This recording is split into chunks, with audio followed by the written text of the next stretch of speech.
I am ready. Serbisyong totoo ng GMA News.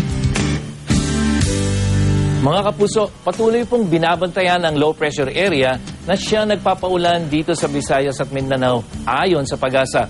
Huli itong namata ng ahensya 1,120 kilometers dyan po sa may silangan ng Timog Mindanao. At kita sa rain map ng Weather Central, ang malalakas sa pag-ulan na maranasan po sa Mindanao ngayong araw. Lalong-lalo na po dito sa eastern section, itong Caraga at Davao regions, hanggang dito po sa may Soc-Sargen region. Naglabas na rin ang Pag-asa ng special weather forecast kahapon. At ayon sa forecast ng ahensya, inaasahang lalakas pa lalo ang mga pag-ulan dyan po sa Mindanao, lalo na sa Davao Oriental at Compostela Valley sa susunod na 2 araw. Kaya inaabisuhan po ang mga residente na manatiling alerto sa mga posibleng pagbaha at biglaang pagguho ng lupa.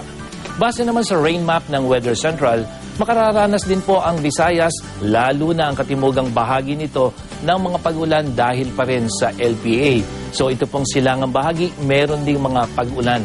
At dahil naman sa pag-irla ng amihan sa Luzon, inaasahan ng mga pag-ulan dito po sa hilagang bahagi nito at dito rin sa may southern part, katulad po ng Bicol hanggang sa Mimaropa, asahan din po ang mga hinang pag-ulan. Inaasahan naman ng maaliwala sa panahon sa Metro Manila ngayong araw na maghapon, pero may bahagyang tataas ng posibilidad ng pag-ulan pagdating ng tanghali. May gale warning pa rin po ang Pag-asa at yan ay para sa mga seaboards ng Northern Luzon at sa eastern seaboard ng Luzon, Visayas, hanggang dyan sa Mindanao.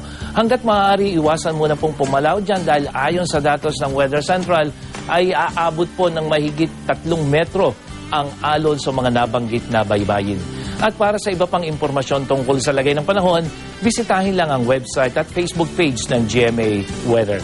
Ako po si Nathaniel Cruz para sa I Am Ready, serbisyong totoo ng GMA News.